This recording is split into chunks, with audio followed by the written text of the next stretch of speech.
दुहिता नाम होता है पुत्री का। पुत्री को कहते हैं दुहिता। दुहिता माने जो दूर रह करके भी अपने माता पिता का हर समय हित चाहती है, उसे कहते हैं दुहिता।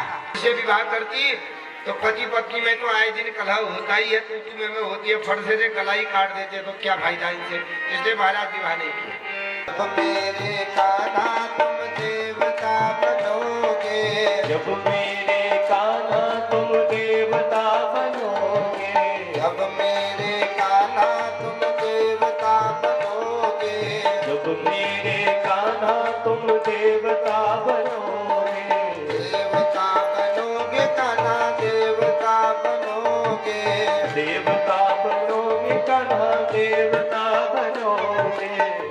मैं पुजारिन बनूंगी कन्हैया तुम्हें जाने ना दूंगी, मैं पूजारन बनूंगी कन्हैया तुम्हें जाने न दूंगी। नमस्कार, जगत नेचर ब्लॉग में आप सबका हार्दिक स्वागत है। मैं एक नया वीडियो लेके आ रहा हूँ। ये सीजन भागवत के नाम से मैं ये सीरीज़ शुरू करूँगा और आज अब खेल के मैदान से इस वीडियो में मैं आपको अध्यात्म की ओर और आस्था की ओर, आराधना की ओर ले जा रहा हूँ। ये पूजा का है, ये भगवान पर अपना ध्यान केंद्रित करने का वीडियो है। आइए इसमें मैं आपको पंडित किशोर जोशी जी, शास्त्री किशोर जोशी जी के व्यास गद्दी से जो उनके मुखारबिंद से श्रीमद् भागवत कथा जो आ रही है, इसको मैं सुनाता हूँ। हो सकता है कि 3-4 वीडियो इसमें बने। मुझे लगता है कि आप लोगों को भी ये पसंद आएगा, क्योंकि ये वीडियो कुछ व्यवहारिक प्रसंगों को लेकर के उन्होंने कहा है। आइए वीडियो में चलते हैं। आती है, मनुष्य दुख पाता है, किस लिए? खूब विषयों में रह करके मेरा भी ऐसा मकान हो जाता, मेरी भी ऐसी गाड़ी हो जाती। जितना मेरी समझ में आ पाया है, आज भागवत कथा का अंतिम दिन है, कल जा कर के पारायण होना है। दूसरी चीज़ जो प्रसंग चल रहा है वो मैं जो समझ पाया हूँ, उसके मुताबिक श्री कृष्ण विवाह जो हुए हैं, 8 विवाह उन्होंने किए हैं। पहला विवाह जो रुक्मिणी जी से हुआ था, उसके बारे में उन्होंने कहा कि वो राक्षस विवाह हुआ था। ये व्यास जोशी जी का कहना है, किशोर जोशी जी का कहना है कि सबसे अच्छा विवाह ब्रह्म विवाह होता है, जो सभी की सहमति से होता है। अब यहाँ पर जो सीधे प्रसंग में जिसमें ले जा रहा हूँ, ये सूर्यपुत्री कालिंदी के साथ श्री कृष्ण के विवाह का प्रसंग चल रहा है। वो तपस्या कर रही हैं यमुना जी के किनारे, और अर्जुन और श्री कृष्ण साथ साथ जब इंद्रप्रस्थ में निवास कर रहे थे श्री कृष्ण जी, तो उस समय इंद्र और श्री कृष्ण दोनों यमुना के किनारे जाते हैं घूमने के लिए। वहाँ जो सूर्यपुत्री हैं कालिंदी, इसीलिए यमुना जी को कालिंदी भी कहा जाता है, तो यमुना जी के किनारे कालिंदी तपस्या कर रही हैं। तो कालिंदी जी और धनुर्धर श्री कृष्ण के बीच में जो संवाद हो रहा है, और उसके बाद जो विवाह होता है श्री कृष्ण के साथ कालिंदी का, वो प्रसंग आज आप इसमें सुनिए और मुझे लगता है आनंद आएगा। और कई व्यवहारिक भी वो उदाहरण दे रहे हैं। इसके अलावा आज जो चीज़ें कम रह जाएंगी, मैं अगले वीडियोज़ में आप तक पहुंचाऊंगा। आइए चलते हैं भागवत कथा में। अहम देवस्य सवितुर दुहिता पतिमिच्छति, विष्णुं वरेण्यं वरदं तपः परममास्तितः, नान्यं पतिवृणे वीर तमृते श्रीनिकेतनं, तुष्यतां मेष भगवान् मुकुंदो नाथ संश्रयः। अहम देवस्य सवितु दुहिता, महाराज मैं भगवान सूर्य की दुहिता हूँ। दुहिता नाम होता है पुत्री का। पुत्री को कहते हैं दुहिता। दुहिता माने जो दूर रह करके भी अपने माता पिता का हर समय हित चाहती है, उसे कहते हैं दुहिता। लड़का घरे रहो तो भाई देखो तुम ठीक हो, खाजी न खाए, लड़की कितनी भी दूर होगी रोज फोन करेगी अपने माता पिता को, तुम ठीक हो कि नहीं हो, खाना खाया कि नहीं है कि नहीं। माने दूर रह करके अपने माता पिता का जो हित चाहे, उसका नाम दुहिता। महाराज मैं सूर्य की पुत्री हूँ, मेरा नाम कालिंदी है। कोई मुझसे यमुना भी कहते हैं, तो क्यों कर रही हो जब? महाराज मैं विष्णु वरेण्यम वरदा, विष्णु को पति रूप में प्राप्त करने के लिए तब कर रहे हो। अरे देवी, विष्णु भगवान के तो कितने अवतार हो गए। हाँ महाराज मैं आज से थोड़ी जब कर रही हूँ, सतयुग से जब कर रही हूँ, और अब ये द्वापर युग भी अंत है, जाने वाला है महाराज, और अभी तक मेरा मनोरथ पूर्ण नहीं हुआ। तो देवी भगवान विष्णु के तो कितने अवतार हो गए अभी तक, तुमने विवाह क्यों नहीं किया? तो कहा महाराज मेरे योग्य कोई भी विवाह नहीं, कोई भी जो है अवतार भगवान का नहीं रहा। क्यों नहीं रहा? एक एक रूप गिनावे और एक एक रूप में यह दोष ही दोष निकाले। महाराज कभी नरसिंह रूप में आवे, कभी वामन रूप में आवे, कभी बराह रूप में आए, कभी परशुराम रूप में आए, कभी मत्स्य रूप में आए, कभी कच्छप रूप में आए। मेरे अनुसार तो कोई जो है उनका अवतार ही नहीं था।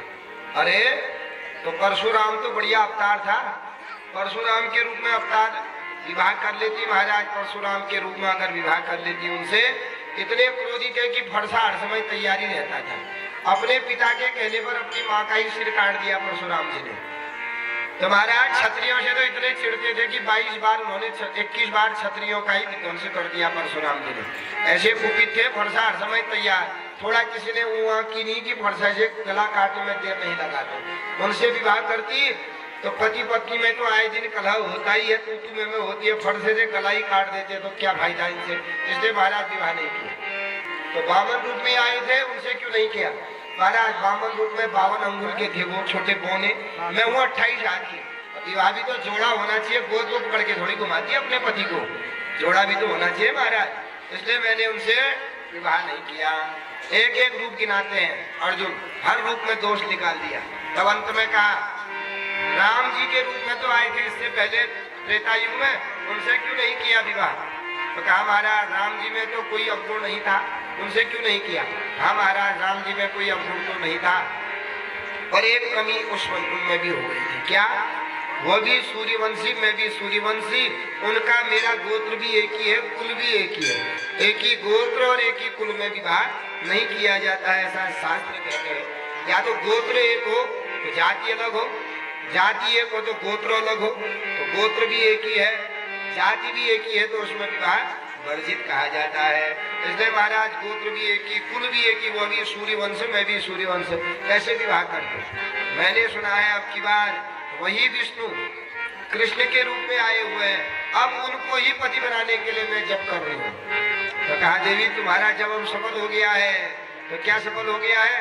देखो भगवान की ओर इशारा किया, देखो सामने जो खड़े हैं ना वही विष्णु कृष्ण के रूप में आए हैं, जाओ उनके गले में डालो माला और विवाह कर लो। जब छोड़ करके हाथ में माला पकड़ के दौड़ करके गई, कहती है बाप रे कितना इंतजार कराया इन्होंने, सतयुग से लेकर के द्वापर युग तक इंतजार करे, अब की बार तो मैं जाने नहीं दूंगी। तो दौड़ करके जा रही है माला लेकर के, और क्या कह रही है? नैनों में भर लूंगी कन्हैया तुम्हें जाने ना दूंगी, नैनों में भर लूंगी कन्हैया तुम्हें जाने ना दूंगी, नैनों में भर लूंगी कन्हैया तुम्हें जाने ना दूंगी, नैनों में भर लूंगी कन्हैया तुम्हें जाने ना दूंगी, नैनों में भर लूंगी कन्हैया तुम्हें जाने ना दूंगी, नैनों में भर लूंगी कन्हैया तुम्हें जाने ना दूंगी, जाने ना दूंगी तुम्हें जाने ना दूंगी, जाने ना दूंगी तुम्हें जाने ना दूंगी, जाने ना दूंगी तुम्हें जाने ना दूंगी, जाने ना दूंगी तुम्हें जाने ना दूंगी, तुम्हें मैं अपना बना लूंगी कन्हैया तुम्हें जाने ना दूंगी, तुम्हें मैं अपना बना लूंगी कन्हैया तुम्हें जाने ना दूंगी, तुम्हें मैं अपना बना लूंगी कन्हैया तुम्हें जाने ना दूंगी, तुम्हें मैं अपना बना लूंगी कन्हैया तुम्हें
जब मेरे कान्हा तुम ठाकुर बनोगे, जब मेरे कान्हा तुम ठाकुर बनोगे, जब मेरे कान्हा तुम ठाकुर बनोगे, ठाकुर बनोगे कान्हा ठाकुर बनोगे, ठाकुर बनोगे कान्हा ठाकुर बनोगे, ठाकुर बनोगे कान्हा ठाकुर बनोगे, ठाकुर बनोगे कान्हा ठाकुर बनोगे, ठाकुरानी बनूंगी कन्हैया तुम्हें जाने ना दूंगी, मैं ठाकुरानी बनूंगी कन्हैया तुम्हें जाने ना दूंगी, मैं ठाकुरानी बनूंगी कन्हैया तुम्हें जाने ना दूंगी, मैं ठाकुरानी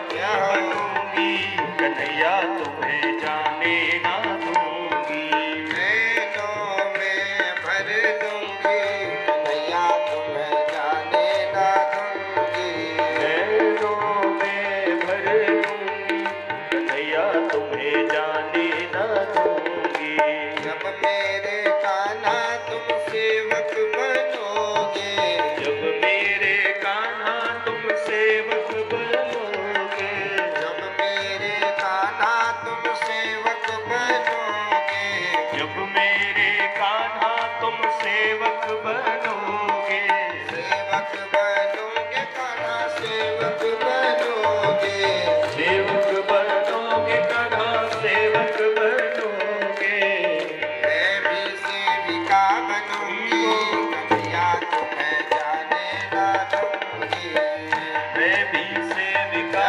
बनूंगी कन्हैया तुम्हें जाने ना दूंगी, मैं भी सेविका बनूंगी कन्हैया तुम्हें जाने ना दूंगी, मैं भी सेविका बनूंगी कन्हैया तुम्हें जाने ना दूंगी, नैनों में भर दूंगी कन्हैया तुम्हें जाने ना दूंगी, नैनों में भर दूंगी कन्हैया तुम्हें जाने ना दूंगी, तुम्हें मैं अपना बना लूंगी कन्हैया तुम्हें जाने ना दूंगी, तुम्हें मैं अपना बना दूंगी कन्हैया तुम्हें जाने ना दूंगी, जब मेरे कान्हा तुम देवता बनोगे, जब मेरे कान्हा तुम देवता बनोगे, जब मेरे कान्हा तुम देवता बनोगे, जब मेरे कान्हा तुम देवता बनोगे, देवता बनोगे कान्हा देवता बनोगे, देवता बनोगे कान्हा देवता बनोगे, मैं पूजारिन बनूंगी कन्हैया तुम्हें जाने ना दूंगी, मैं पूजारन बनूंगी कन्हैया तुम्हें जाने ना दूंगी, मैं पूजारिन बनूंगी कन्हैया तुम्हें जाने ना दूंगी, मैं पूजारन बनूंगी कन्हैया तुम्हें जाने ना दूंगी, नैनों में भर दूंगी कन्हैया तुम्हें जाने ना दूंगी, नैनों में भर दूंगी कन्हैया तुम्हें जाने ना दूंगी, नैनों में भर दूंगी कन्हैया तुम्हें जाने ना दूंगी, नैनों में भर दूंगी कन्हैया तुम्हें जाने ना दूंगी, कन्हैया तुम्हें जाने ना दूंगी, कन्हैया तुम्हें जाने ना दूंगी, कन्हैया तुम्हें जाने ना दूंगी, कन्हैया तुम्हें जाने ना दूंगी, जाने ना दूंगी।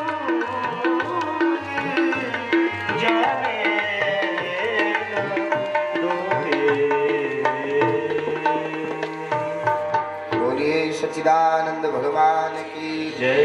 ले कन्हैया बड़ी मुश्किल से सतयुग से जब करते करते आज मिले हो, आज तो जाने नहीं दूंगी।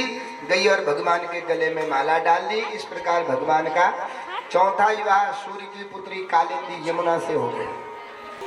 नमस्कार, मेरा नाम अजय ओली है और इस वक्त हम लोग रई गुफा मंदिर में हैं, जहां पर एक बहुत ही अच्छा भागवत जो है श्रीमद् भागवत महापुराण का आयोजन द स्कॉलर्स एकेडमी विद्यालय और घनश्याम ओली चाइल्ड वेलफेयर सोसाइटी द्वारा किया जा रहा है। बहुत सारे लोगों की जन सहभागिता से पूरा का पूरा कार्यक्रम हो रहा है। 3 तारीख से शुरू हुआ था और आज जो कि 9 तारीख हो गई है, 10 तारीख कल है और इसका पारायण है कल। आज इसका आखिरी दिन है, तो करीब 500 से 700 लोग डेली यहाँ पर आ रहे हैं। मैं आप सब लोगों से रिक्वेस्ट करूँगा कि आप यहाँ पर आएँ और कल जो हमारा भंडारा है उसमें आप आकर प्रसादी भी जरूर ग्रहण करें। और बहुत ही भव्य ये कार्यक्रम हो रहा है। किशोर जोशी जी उर्ग के बहुत अच्छे कथावाचक हैं, उन्होंने इस कार्यक्रम को किया है और बहुत ही अच्छी कथाएं हमें यहाँ सुनने को मिल रही है और उतनी अच्छी संगीतमय शाम भी यहाँ पर हो रही है। तो आप सब लोगों से निवेदन है, आएँ और जितने भी लोगों ने इसमें सहभागिता दिखाई है, जिसके योगदान से ये हो रहा है, स्कॉलर्स एकेडमी परिवार के लोग, बहुत सारे लोग जो पीछे आटा गूंथ रहे हैं, लंगर खिला रहे हैं। डेली हम लोग 400 से 500 लोगों को यहाँ पे लंगर भी, खाना भी खिला रहे हैं रोज। तो आप लोग आइए और इस कार्यक्रम को और ज़्यादा सुखद और सुंदर बनाइए। धन्यवाद। तो क्या था, नारद जी ने भड़काया और सारा उछल खोल करके कुपित होकर के कोप भवन में चले गई। भगवान जब कोप भवन में पहुंचे, मनाने लगे, देवी क्या बात है, मैंने तो सभी तुम्हारे मन की कर रखी है और फिर भी तुम इतनी कुपित क्यों हो गई? कुछ कारण तो होगा, कारण तो बताइए। पहले तो बोला ही नहीं, फिर कहा तुम बड़े कपटी हो। भगवान के देवी मैंने कोई कपट नहीं किया है। नहीं नहीं, तुम कपटी नहीं, महाकपटी हो। सावधान रहना चाहिए, क्योंकि नारद जी देखो जहाँ जाते हैं काली ही काली पाते हैं। क्योंकि जब पार्वती का विवाह होने लगा ना, तो मंगन पे करीना है, नारद जी ने तो करीना है मंगन, पार्वती और शिव जी जब बारात गई दगड़िए सब मेरा मन में चिंतित हो गई। जब बर का जब दगड़िया तो सुंदर था, बर को सोच लो थोड़ी देर में इंद्र की ओर हाथी में बैठ कर आए, ऐसा इंद्र है वो। अरे यही बर होगा, नहीं बर नहीं है, ये तो बर का मित्र है ये भी। तो इतना उमंग हो गई कि बर के मित्र ही ऐसे हैं तो बर कैसा होगा। हाँ, इतनी मेरी लड़की तो हो भाग्यवानी है, लेकिन जब देखे बर बंद में बैठे होंगे उनको। अभी वीडियो समाप्ति की ओर अग्रसर हो रहा है। शास्त्री किशोर जोशी जी के मुखार बिंदु से जो भी आपने प्रसंग सुने, आपको वो पसंद आएंगे। आप उनमें अपना अध्ययन करेंगे, मनन करेंगे और अपने जीवन में उनका जो है अनुसरण करेंगे। अब आज इस वीडियो को यहीं पर समाप्त करने की आज्ञा दें। अगले वीडियो में मैं आपके साथ फिर से भेंट करूंगा, मुलाकात करूंगा। तब तक के लिए बहुत बहुत धन्यवाद। नमस्कार।